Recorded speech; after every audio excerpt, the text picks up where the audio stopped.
for her statement. I now give the floor to His Excellency Mr. Ronald Ozi Lamola, Minister of International Relations and Cooperation of South Africa. Thank you very much. Mr. President, South Africa has just emerged from its 6th general elections where no one political party could form a government alone. The ANC, which had the majority but could not form a government alone, initiated engagements with all parties represented in our National Assembly and therefore formed a government with 10 parties in the interest of all people of South Africa. We did this to ensure that we continue with stability and avoid a stalemate in the interest of the people, to resolve pressing challenges.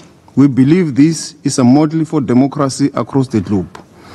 In his address in the General Assembly yesterday, the Secretary General stated, "Wars rage with no clue how they will end."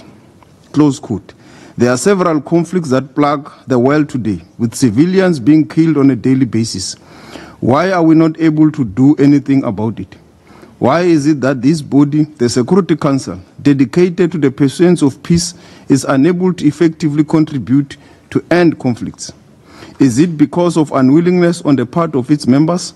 Or is it because of the Council being unable to act because of its structural deficiencies in the face of contemporary challenges?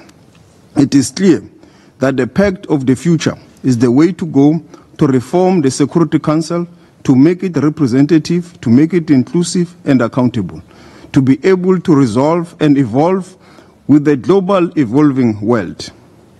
Mr. President, it appears to both in his new agenda for peace and document, the Secretary General knows that the national security doctrines of many states emphasize the growing geostrategic competition and military budgets are increasing, illustrating more distrust and less unity. A steady erosion of trust and competition between states is weakening the ability of the international community to work together to address shared challenges.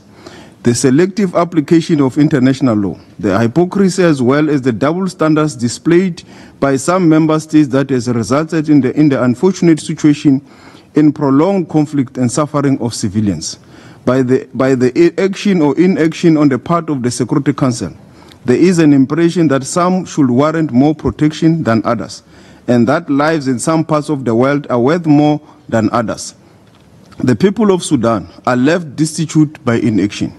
The situation in Sudan does not enjoy the glare of international media or the attention of humanitarian relief agencies. To them, the United Nations system is for others and not for their protection. We should act to end impunity in Sudan. The horrific events of the ongoing war on the people of Palestine that has now escalated into the Lebanon has resulted in thousands of casualties.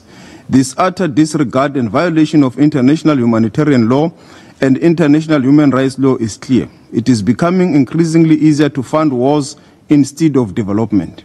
The Security Council has failed to meaningfully act.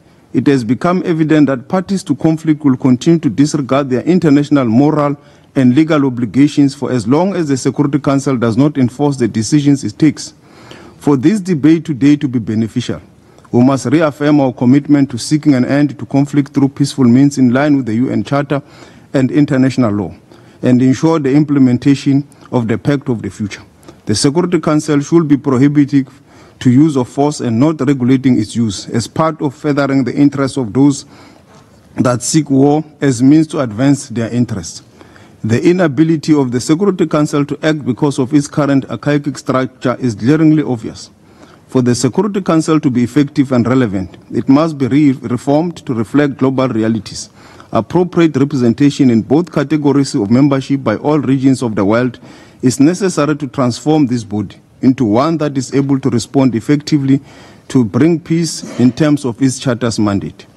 Through the Africa Peace Initiative and participating in other platforms aimed at peace, South Africa continues to play its part in efforts to find sustainable solutions to the conflict between Russia and Ukraine.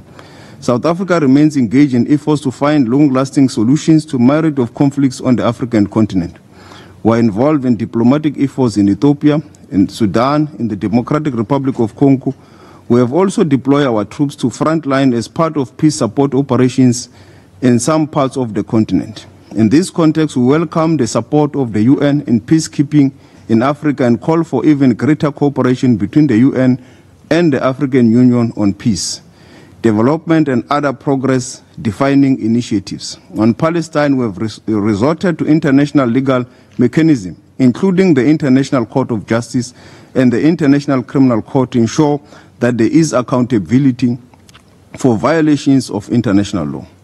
This pertinent open debate presents us with a reflective moment on the serious ramifications of the inability or lack of willingness and respect of complying with the Charter. We reiterate that the culture of impunity and disregard of international law by powerful states and those that they support politically, militarily, and financially have often undermined the Council and the International Court of Justice, including the International Criminal Court.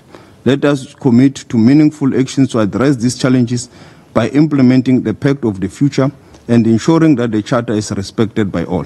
I thank you. I thank His Excellency Mr. Lamola for his statement.